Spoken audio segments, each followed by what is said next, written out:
côté, c'est ce qu'il appelle la sœur californienne. Solaire, amélioré.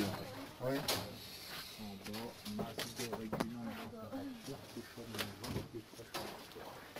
Élevage de poissons. Voilà, oui. L'élevage de poissons. Bah, c'est-à-dire que c'était un bassin qu'il avait construit pour ses enfants il y a très longtemps. Les enfants ont grandi. Il y a 12 mètres cubes d'eau là. Et donc il y a mis quelques serves de tampons. Donc ça se chauffe avec quand il y a un peu de soleil, l'eau se réchauffe, accumule et stocke, voilà. Donc l'hiver, il rentre ici vraiment ses plantes les plus fragiles. Et en attendant, bah, tout ce qui a besoin de vraiment pas mal de chaleur et d'humidité pour lever, tous ces semis-là, il les met ici. Voilà, c'est le seul endroit où de temps en temps, bah voilà, il a un vieux poêle récupéré, voilà. D'accord. Vieux poêle à gaz. Moi, j'ai jamais connu chauffer, mais même l'hiver dernier où vraiment il faisait froid, je l'ai pas vu tourner le poêle.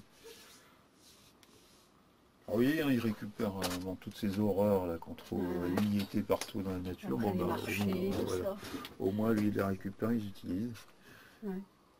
Et c'est vrai que ça doit protéger aussi. Ça protège, et puis bon, c'est pas mal pour stocker, on peut noter. Il y a tellement de choses, lui, qui note tout. Et là, bon, ici ça reste à l'intérieur, mais sinon à l'extérieur, il a un système, vous verrez, sur tous les arbres, il y a des espèces de bouts de PVC orange qu'il a récupéré. Alors quand il en a eu assez d'essayer tous les types de marqueurs indélébiles possibles, il a trouvé le système hyperographe en fait. Donc voilà, là c'est indestructible et puis c'est toujours ce qu'il a sous la main. C'est vrai, c'est une bonne idée. Ouais. Et pour les fruitiers, il note la variété et il note aussi la date de récolte, enfin prévue au principe, et puis jusque la date limite de consommation.